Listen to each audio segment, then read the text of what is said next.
Hello, everyone, and welcome back to another Polkadot live stream. Today, we're happy to have with us the team from Brave Browser, and they're here to discuss a recent campaign that they ran for the Polkadot ecosystem on Brave. So with us, we have Carlos, who is the Senior Director of Business Development. We have Angelina, who is the VP of Operations, and we might be joined by Luke, who is Luke is the VP of Operations, and Angelina, you're the Senior Customer Service Manager, if I get that right. Luke has been jumping on and off. He has some connection issues, but we hope to have him here soon. With that, I was hoping you guys could just give a brief introduction to yourself in under 60 seconds. So let's start with you, Carlos. Yeah, no problem. Hi, I'm Carlos. This is my second time doing spaces around Polkadot. So I've been with Brave for about 5 years. Previously, I was been in crypto since about 2014, and kind of know my way around the space. And so in Brave, my capacities really kind of run the gauntlet of anything involving crypto and Web3, whether it be media or integrations and partnerships. And I work very close with Angelina on the media side as well. Cool. Let's go over to Angelina next. Hi, everybody. Great to be here today. So I'm a senior client success manager at Brave. I work in between the ad sales team and the BD team.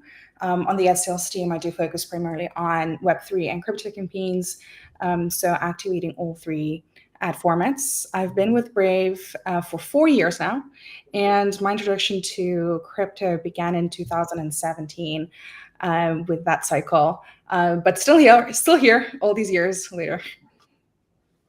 Great. And Luke? Yeah. Yeah, we hear you, Luke. Go ahead. Okay, we might have lost Luke there. Not sure what's going on with this connection, but let's just go with you, Carlos, and maybe you could just give us a brief background of your history in Web3 and crypto. I know you kind of touched on it in your intro, but maybe just like how long you've been working in the space. And I mean, well, high level working in the space is 2019. So that's when I started working with Brave. But I got my feet wet, so to speak, with crypto back in 2014. Coincidentally enough, with Dogecoin. I was really big on Reddit. It's funny to think about this now being about 10 years ago. But for example, and people who got in the cycle, maybe when Angelina did or later on, I remember on Reddit tipping people with Dogecoin, and we donated to the Jamaican bobsled team, and we sponsored that. And this was back, I mean, this is so long ago. Seeing where the space has gone from there to now has been crazy. But what I've always said, and regardless of whether whatever you think about Dogecoin, it really taught me the fundamentals of crypto in the sense of managing wallets and private keys and syncing nodes and mining, all those things, like in a very low value impactful way that just has really helped me to understand at a really fundamental level everything that the space has evolved to. Because at the end of the day, all we're doing is performing transactions, and those can take different forms, but that's how I've been in the space. Great. Angelina, did you want to mention anything? Well, gosh, I mean, like I mentioned, I got introduced to crypto in 2017. Then I worked on something called what was it called? The blockchain marketing landscape. So I was doing market research on all of the providers and kind of solutions that were based on blockchain for everything to do with marketing and ads. And that's what led me to Brave. That's when Brave ads were launched, and that's when I got into the team and have been doing this ever since. When I joined Brave, we had one ad format. Now we have 4. They've developed, they've adjusted. Now it looks very different, both the landscape, the industry, and Brave itself. And no, it's been great so far. And I've really enjoyed this campaign for Polkadot, which I'll speak about later. Nice. Well, thanks to the both of you for joining us. So let's get into what Brave does and what Brave is. So Brave has been known for sort of pioneering privacy-first browsing. Can you just expand on that and tell us a bit about Brave's mission and how it fits into the Web3 ecosystem. Yeah, of course. I mean, and you're right to say that privacy is honestly fundamental when it comes to Brave. It's really the core ethos of the company. The browser itself is fully private, more importantly, by default. The reason being is that, yes, there are other tools that you can help to become more private online, but that requires a certain level of sophistication. And so what Brave does is make sure that everyone who deserves privacy, and everyone does deserve privacy, can have it without having to worry about whatever extensions to use and whatever thing. Like, think about all the drama going on with uBlock Origin. So the bottom line is that Brave focuses on privacy. Now, where does it fit into Web3? So if we go back, we had the BAT white paper back in 2017, and we did a token sale at that point, where I believe, and Luke was there that day as well, that we raised around $30 million in around 30 seconds. This is during the first large ICO boom. But as I said, we had a token sale with that. And so the idea behind it was to utilize really the fundamental basis of crypto, which is disintermediation between advertisers, publishers, and users. The idea that there are so many middlemen in digital advertising that really take our value from us. Brave thought of a system utilizing the basic attention token where we can give that value back to our users. And so taking that value back required a system like crypto, specifically after a token sale with BAT. But previously, we actually had this model ID with Bitcoin. But in 2016, the fee we actually had a Coinbase widget within Brave to purchase Bitcoin, but the fees became too untenable, and so we had to find an alternative solution. And Ethereum presented an alternative solution, and so that's really evolved to where I think BAT is the 13th most distributed token on Ethereum, but we're also multi-chain. So we just started some months ago to allow for on-chain settlement of your Brave rewards on Solana. So a wrap BAT on Solana, because again, crypto is evolving. Just like we evolved from Bitcoin to Ethereum, we also evolved to have Solana as well. And this is where we find ourselves in this space. But at the bottom line, where Brave really does go in terms of mission is having users protect their value, protect their attention and their privacy, while still also creating an ecosystem where publishers and advertisers can find value as well. So it is a fundamental paradigm shift. Got it. And so do you have any data around, I know it's privacy focused, but do you have any data around who the users are? Like, how many users, or where they're located, their age, anything like that? We have a lot of information about our users that we don't collect. It's all self-reported, right? So we do obviously have a number of downloads. So we do know we have around 80 million monthly active users. We have about north of 30 million daily active users. Those have been growing quite a bit in the last, let's say 6 months. So when I started Brave, to give you an example, 5 years ago, we were at 10 million users. And so what we do is we have one of the new units we're going to talk about today are the notification units. And what we do is that we periodically run surveys with our user base for them to report. And they do so because a lot of, crypto is full of idealists and it's really narrative based. And so, there are people who want us to succeed with this model and they believe in the mission. And so they will provide their own feedback to us. And so they do so. And so to give you a sense, Brave users are Web3 users. I mean, that's just, we have evidence to back that up. Or if you go into a crypto conference wearing kind of Brave swag, you'll very much see people will come up to you. I mean, we are the browser of Web3, so to speak. And our like 80% of our users either purchased traded crypto in the last month. And that's held pretty steady throughout the years. We're distributed around the world. Strongest audience obviously is in the United States, but we have a very strong showing in Western Europe and also in Latin America.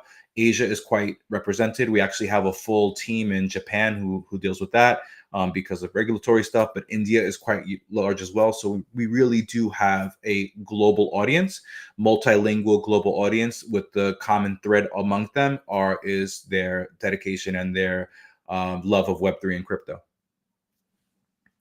Nice. Very cool. Very cool. So let's talk a bit about why we're here today and the campaign that Polkadot, or the Polkadot ecosystem, funded through Polkadot OpenGov on Brave. Mm-hmm. Can you give us a little bit of the history and background of it?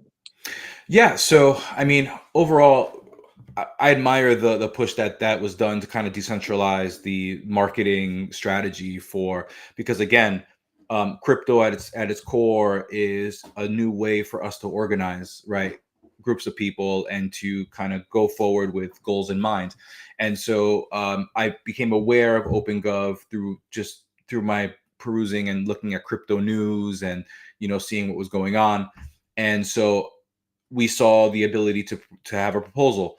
And I know and I believe very strongly, I'm confident in the fact of Brave's success with a campaign such as this to not just address, let's say, Polkadot, because, for example, I know that there are many podcasts where Polkadot does a lot of advertising, and I felt there's a deeper strategy here where understanding Polkadot is one thing, understanding the ecosystem is another.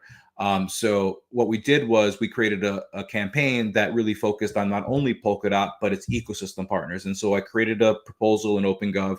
I wrote one up with the help of Angelina and Luke, and we went through to make sure that we put it up there. And again, fully transparent. We were able to defend it.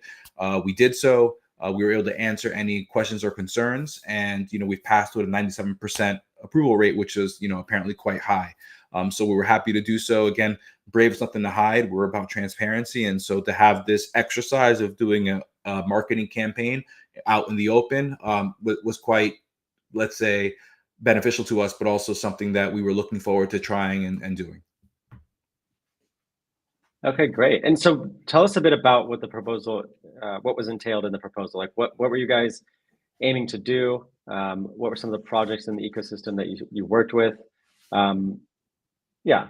Let's hear about that. Yeah, just to expand upon what I just said previously, what we were looking to do is approach this with the fundamental understanding that it can't just be a marketing campaign for Polkadot. And while that was a focus here, we also wanted to focus on the ecosystem, because ultimately what will be successful for Polkadot is if ecosystem projects are successful as well, right? At the end of the day, if this is all just transacting on a ledger, no matter what we're doing, more exposure for more projects allows for more transactions, which allows for greater active users, which will look better for Polkadot, right? We're an ecosystem more, as Polkadot is in a very crowded space, and so we wanted to feature projects like that. And so what we try to do is to look at ecosystem projects through not only kind of research, but also I read a lot of research reports, and we tried to run the gauntlet of different projects like wallets, DeSo, AI, bridging. We had about 11 projects that we did. So there was Energy Web, Frequency, Hydration, Hyperbridge, Kilt, MeWe, Mythical, Nova, Origin Trail, and Talisman, right? And so again, the idea here is to push Brave's audience towards those dApps as well, so that overall Polkadot could benefit. Nice. And those projects that you mentioned, did they reach out to you, or did you come in with your proposal highlighting those projects up front? How were those projects determined? So we actually did this all publicly. You can look in the comment thread in OpenGov as well. So what we did was we had the proposal first, and then we asked for feedback from the community. And then also, again, just from my own research, Luke and Angelina as well, and then some people in the space we spoke to, asked their opinion on certain projects. And so the bottom line is that we were trying to get a varied use of verticals in Polkadot, and so that's how we came across the project. So I use research reports from the Block and Masari and such to kind of look about what would be best to go. So Mythical is one of them as well, and there was a lot of news around them. So and also, again, some of these projects on the crypto traveling conference circus that I always go to, I also knew some of them as well. So it was like, this is happening, let's try this out and see how the experiment goes. Great. So could you maybe share your screen and show us some of the campaign or some of the ad creatives that were shown on the Brave home screen? Or is there anything else that you'd want to show us? Angelina's showing your screen now. I'll pull that up. Yeah. So Okay, I'll defer. Angelina, again, this is where she'll shine. She has the high level view. She was helping with the logistics of the campaign along with myself to kind of look at the actual projects and to coordinate, because there's a lot of coordination that went through. We collaborated not only with OpenGov with the proposal, but then we collaborated with the individual projects for creatives and landing pages and such. So I'll let Angelina kind of take this. Right. So this deck that I'll walk you through, I've posted it on the Polk Assembly thread, so you can view it yourself afterwards, or even right now. It has quite a few slides, so I'll just go quite quickly over them, not to bore the audience. But essentially, the goal of the campaigns are outlined in all of the slides, and the summary is that we utilized 3 ad units: the new tab takeover, the newsfeed ads, and the notification ads. All of them serve on separate levels of the marketing funnel. So new tab takeover raises awareness, newsfeed ads educate the audience, and the notification ads aim to convert the users. Very important to call out on this slide is that the new tab takeover was significantly outperformed what we promised in the proposal. So the proposal included about 12 new tab takeovers. We ran 15, so that led to 63% additional views for Polkadot as added value. And just as a recap, this is what they look like. They appear on the new tab for all of our users, opted in or opted out. And here are just the examples of the screenshots. So these were the ecosystem ones that our designer prepared, again, because we completely managed the entire campaign from our end, but we utilized, the imagery and the guidelines and the colors of the ecosystem, so it would be recognizable. And so the new type takeover has the highest visibility because it goes out to our entire audience globally. And with the 10 days that were live for just the ecosystem, that led to 141 million views, which is quite significant. And these are just some of the examples of the DApp new tape takeovers that we ran. Now, because there were 10 different DApps and we allocated 5 days, every DApp got about a half of a day of exposure. But again, they're takeovers, so Polkadot was not competing with any other advertisers in this space when they ran, which led to about 7.3 million views for every individual DApp. And here you can view this. You can look at it after the live. It's quite boring to go through the numbers, but essentially we utilize 3 ad units, and you can see the screenshots for every single one of them. So this is what the newsfeed ads look like. The newsfeed appears when you scroll down from the homepage. And again, this ran for 3 months. Now, this is quite different from the takeovers because takeovers go live for just 1 day. It's a 24-hour takeover. Newsfeed ads, similar to notification ads, are live for duration of the campaign. In this case, it's 3 months. And as Carlos mentioned, whilst most of the budget was allocated to the ecosystem at large, or ecosystem proper, the DApp still got about a quarter of the proposal value. So here are some of the examples of what the ads look like for DApps in the newsfeed. And again, notification ads. So notification ads, they're essentially pop-ups, your regular push notifications, but the text in them is the ad itself. And if a user clicks on it, they land on the landing page. Here, just what was the text? Sorry to interrupt, Angela. What was the text? There was too small. Yeah. Yeah, so for the ecosystem proper, there were 19 different variants, and you can see them in the broken down report that's attached to the Polk Assembly thread, just because it would be so much text for this presentation. But we did iterate, so there was some pause, there was some edit based on what was performing better or worse throughout the campaign. So we made some modifications to improve performance as we ran along, and you can see all of that in those reports. I can show them to you later if you'd like, but it is just so much information on one screen. But yeah, about 19 different text variants ran for ecosystem. If I could also interject very quickly, all of this information we shared bi-weekly. We updated this report, link in the OpenGov proposal, as well as Twitter. So if you look at Luke and Angelina and myself, we sent out a tweet earlier this week where kind of laid out where things were. So you can see over the span of the campaign how well it was doing and what the responses were. Got it. Thank you. And so here you can see that the notifications achieved a CTR of 3.24%, which is very strong, and more than a third of users stayed for at least 5 seconds on the Polkadot website, which is a metric that we measure, a 5-second visit. But importantly, and this is very interesting, is that we ran a brand study. So the point of a brand study is to measure brand awareness lift and the changes in the sentiment in our audience. And the way that we run it is we run a survey before any ads go live for in the audience that will have a chance to see the ad. So it has the same sort of targeting. In this case, it was our entire audience. It was completely global to all of our users. And then the post survey also runs to the global audience that was targeted by ads, but we don't retarget. So it's not necessarily the same people answering the pre and the post surveys. And we cannot guarantee that each individual respondent saw the ad because, again, we don't track individual users, but it is a sample from that same population, which is Brave audience. And so you were asking us about the type of user that is a Brave user. So 3 in 4 Brave users are familiar with blockchain. That's more than double than that of the general population. So we significantly over-index on the Web3 community. And 1 in 4 claim to be very familiar with blockchain.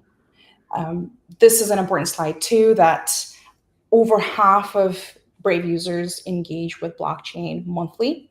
So again, this is a significantly crypto interested Web3 engaged audience. This is an important slide. So we asked our audience how many of them are software developers. So that's 1 in 4. And how many of them develop on blockchain. 12% claim to have done some blockchain development. And that is a big chunk of audience. And we'll actually look at numbers for just the people who reported to have done blockchain development. So the awareness of Brave here, of Polkadot here, shows that users are much less aware of Polkadot than they are of Ethereum and that of Solana. So about half as strong in terms of awareness. And again, I'll share that this has been shared so everybody can access this. But like I mentioned, we also looked at blockchain developers. And amongst the blockchain developers, we saw a significant lift in awareness. With the learning here being that blockchain developers definitely pay much closer attention to blockchain-related ads and Polkadot and the space at large. So here we significantly moved the needle from 28% awareness to 36% just within a 3-month campaign. And again, this is looking just at people who develop on blockchain. Now, these slides are very rich with numbers, so I'll walk through them very quickly.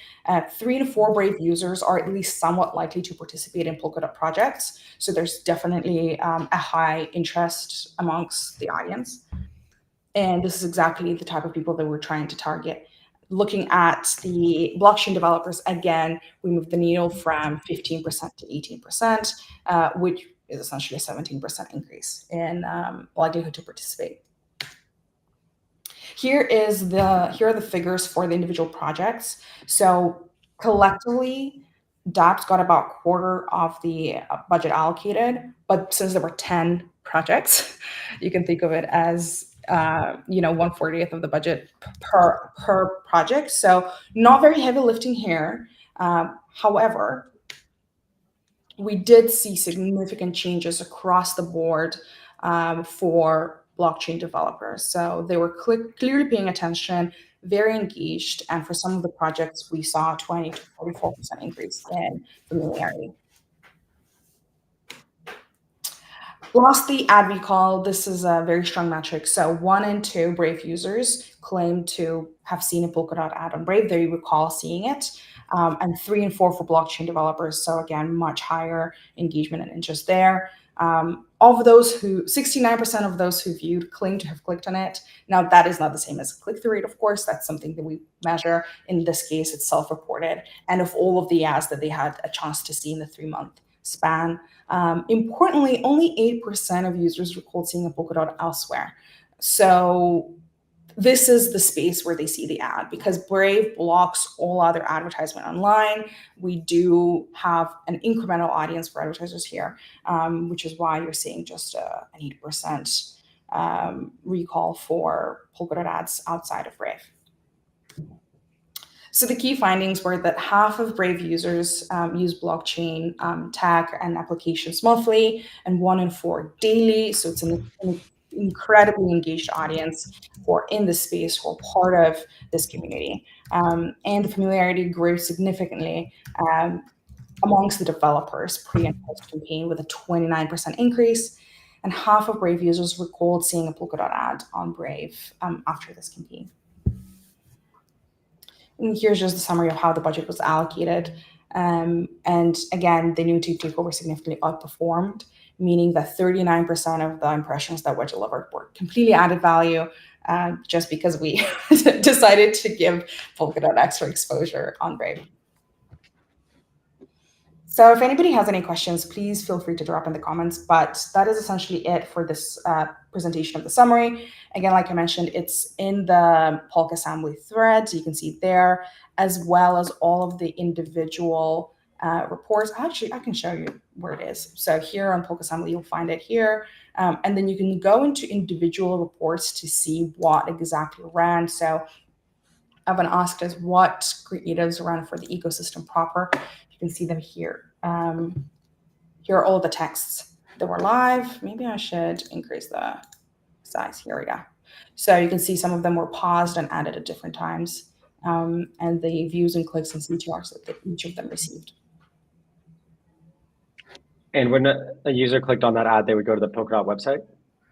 Correct. So we actually used multiple different landing pages. All of them were on Polkadot, but not all of them were homepage. So we utilize very different ones just to test, to make sure that we're driving users where they're interested and they want to go.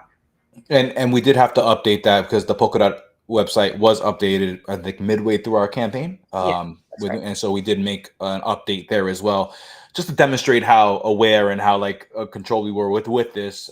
Independently, we knew it was updated, and so we updated our campaign based upon that, so it wasn't going to dead web pages. And I'll just remind the viewers, if you're watching on LinkedIn, YouTube, or Twitter, or X rather, you can leave a comment, and we'll actually see your question. So go ahead and leave a question or comment for us. I had a question about the brand lift survey. So maybe you could just tell us a bit about how that works. Excuse me. So you show your users a survey, they fill it out, and then I assume that they see some ads over some time, and then you ask them again several weeks later, and then you're just measuring the pre and post results. Is that how it works? Sort of, not quite. So before any ads go live, we run a notification survey. So a user has a chance to fill out the survey. They don't have to, they're not obligated to, but if they do, we get that response. And we try to get at least 1,000 responses. In this case, we aimed for a little bit higher, so we got 6,600 responses. Then the campaign goes live. It runs for this campaign. This campaign ran for 3 months. And after the campaign, we ran another survey with essentially the same questions that the pre-campaign survey had. And we aimed it at basically the same audience, but not the same specific users. So some of the respondents in the post survey could be the same respondents, but not necessarily. They could be a completely different sample. It's the same population, the population being Brave users. But the sample, so that audience, the 6,000 to 5,000 users that responded, could be different users.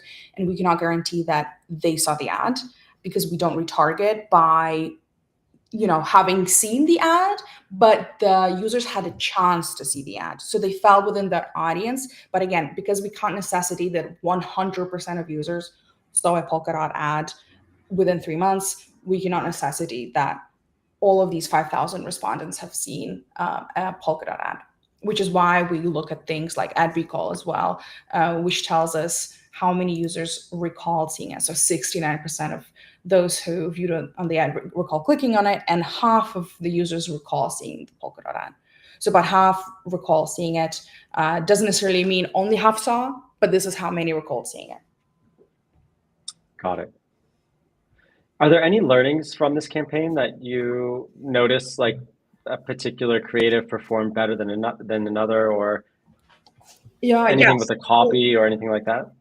Absolutely. So when we look at, for example, the various dApps, and this isn't like a very new learning for us, but in general, striking, colorful imagery and creatives, they drive impact. So that's something that we always strive to achieve, and which is why in this case, there colorful, they're engaging, they're Yeah. they're neon colors, they're recognizable.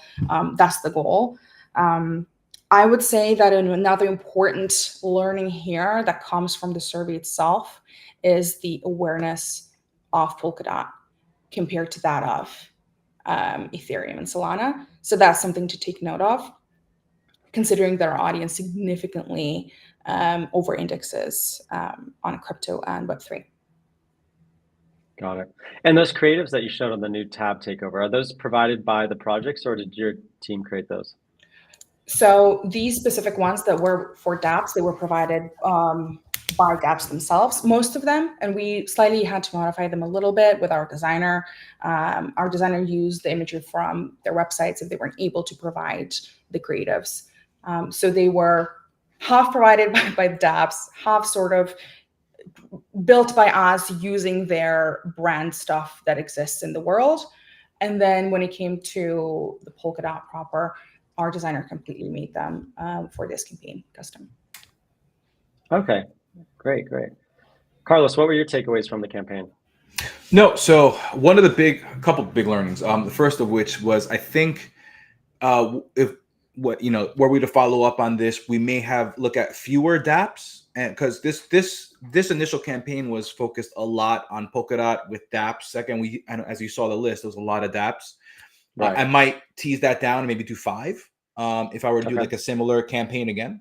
That I think that would have more impact for the dApps themselves, because it looks like Polkadot itself has, Polkadot has exposure in a lot of different places, as Angelina said, but the dApps themselves, would get the greater lift. And so if I were to do this again, I would push more on the dApps. Another learning I would have is, we actually did, we did a top-up request outside of the realm and not understanding kind of the process of top-up requests. And it failed, which is perfectly fine. We kept the value of the campaign, the USD value of the campaign. We actually staked our DOT. We did not dump our DOT. We figured in any ecosystem you wouldn't want to dump the token, and so when we did this campaign, and it's right there in the ecosystem, it was like $9.75 when it dropped down to $4, and then we saw some top-up requests happening at OpenGov, so we said maybe we should do a top-up request. There was a discussion, and so we did so, but it failed. But we demonstrated, what we did learn is that the intent of a top-up request is for that period between approval and receiving of the funds. So again, this was an experiment. This is something that we went through, and if we were to do so again, we would use the top-up request as it's intended, even though it wasn't explained to us. Or in addition, apparently now there may be stable coins that can be asked as well in the project. So right. That's really the overall project. But I think overall, from our audience standpoint, and we hope the Polkadot community thinks this was a success, because we do think so. Cool. And we've got a couple questions from the audience as well. Must Have Jokes asks, which dApp campaigns are most popular? So I think that's a question for me. Now, technically, the dApps got an equal amount of exposure. So I wouldn't say that the exposure didn't depend on their popularity. But with that being said, I will show you the numbers that kind of speak for themselves. In this case, so when we're looking at New Type Takeover, which was the Can you zoom in just a bit, Angelina? Sorry, of course, no problem. Yeah. Thank you. Yeah, that's better. Thank you. Apologies, I have a very large screen. But essentially what I'm trying to say here is that New Type Takeover saw the biggest number of views. So that's where I would start looking first. And the CTR, so the click-through rate, and that's essentially the interest from the audience, was the highest for Mythical. Definitely stands out compared to the average CTR and everybody else's CTR. However, that's not to say that the same number of people wanted to stay on that landing page after they clicked. So initial interest, so to click on the ad, isn't necessarily the same as staying on that website, exploring more, engaging with a project. In this case, we saw the highest click to 5-second visit rate for Hyperbridge. So that means that over half of users who decided to click, so of these people who clicked, 36,000 people clicked, of them 19,000 stayed for 5 seconds on the sites. They were engaged, they were interested, they learned more. And you'll see that for newsfeed ads, for example, the situation is somewhat similar. The CTR was also the highest for Mythical, but the highest engagements after the click was for melee. So they may have seen a slightly lower CTR, but significantly more people stayed on the page and explored further, with 3.3 thousand people staying for over 5 seconds on the site. Got it. Super interesting. Do you happen to have Mythical's creative there? Oh, probably not in this deck, but I can pull it up. Yeah, I would just be curious to see what their creative looked like compared to others. And while you're pulling that up, someone asked it if it's possible to download the presentation.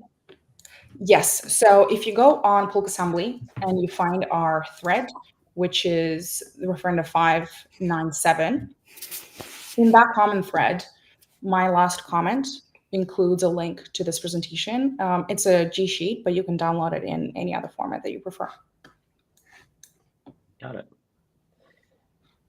All right. Well, Angelina's going to look for the Mythical creative. But in the meantime, Carlos, was there anything you wanted to kind of wrap us up with? Yeah, I mean, when Angelina wraps up those creatives and the reports and have it be able to downloadable, again, we admire the Polkadot community's efforts in community governance. And to have community governance, it requires a certain amount of transparency, which is what we came to this process, understanding and embracing. And so everything we're doing here is to show that, Brave is not just, we're not looking to just take from the Polkadot community. We want to give back. We want to give back to the dApps. This and also data. We want to show that there's data as a result of the spend, because community governance with a treasury requires respect, and we respect the treasury. And so to make sure that overall the community feels sentiment that they've gotten value for what they purchased. Got it. Speaking of metrics and KPIs and so on, would it be possible in a future campaign, let's say, to track like downloads? So for example, if a creative was pointing to Nova Wallet, would you be able to track the amount of times Nova Wallet was downloaded or installs or anything like that? I can answer this question. So it's a yes and no type of answer, because it would simply depend on what the specific project has in place and what we're trying to measure. Now, when it comes to downloads, once a user exits our app, a browser is essentially an app. Once they exit that, we lose that visibility because they're in a different app. So we wouldn't be able to, on our end, report what's going on once a person leaves the browser experience. With that being said, if that dApp has tracking on their end, they have that first-party analytics, they should be able to track it on their end. It just in terms of where we as Brave lose that thread, and it begin, the advertiser, the dApp in the situation catches it. So it's a yes and no type of situation. And I have found the Mythos creative. Oh, you've got it. Okay, perfect. Let's pull it up here. So this is what it looked like. I should also add that with the, let's say, measuring downloads, one big requirement that would be the collaboration with the project itself, with us. And so that, that goes without saying that, organizing the URL and making sure the parameters are all set like that, whatever the solution would be, would require us to work closely with the project. Okay, interesting. Yeah, it would be cool to see for a second iteration of this campaign, some more lower funnel things like tracking downloads or tracking if a new wallet was created or if people are staking DOT or things like that. So just something to keep in mind for future proposals. Yeah. Well, with that, I will give you both an opportunity to have any closing statements if you'd like. We're kind of bumping up on time. If not, yeah, Carlos? No, again, this is the latest of our efforts to be fully transparent and open with the community, and try to make sure that we're here to answer any and all questions. With the reports are there. I'm available on Twitter. Reach out to any of us. We're happy to kind of engage and to answer any concerns or feedback and how we might improve any iteration that should follow. Well, thank you so much for joining us, and thank you for sharing that report. It's definitely true that this community loves transparency, and that's one of the most comprehensive reports that I've seen come out of OpenGov. So thank you very much for sharing. Angelina, can you just remind everyone where they can view the report one more time? Yes. So if you go on Polk Assembly when you find the referenda 597, so that's 597, you'll be able to find the entire thread. And if you scroll down, you'll see the results. You'll see the campaign summary and brand study. So that's the presentation that I showed today, as well as the 5 individual G sheets with all of the details of creative performances, platform performances, date performances, and just seeing how it went throughout the time. Those are the reports that we're sharing every 2 weeks. And that's where you can find the deepest breakdown of all of the data that we collected. Amazing. Thank you so much. All right, everyone. Thank you. Thank you, Take care. everyone. So much.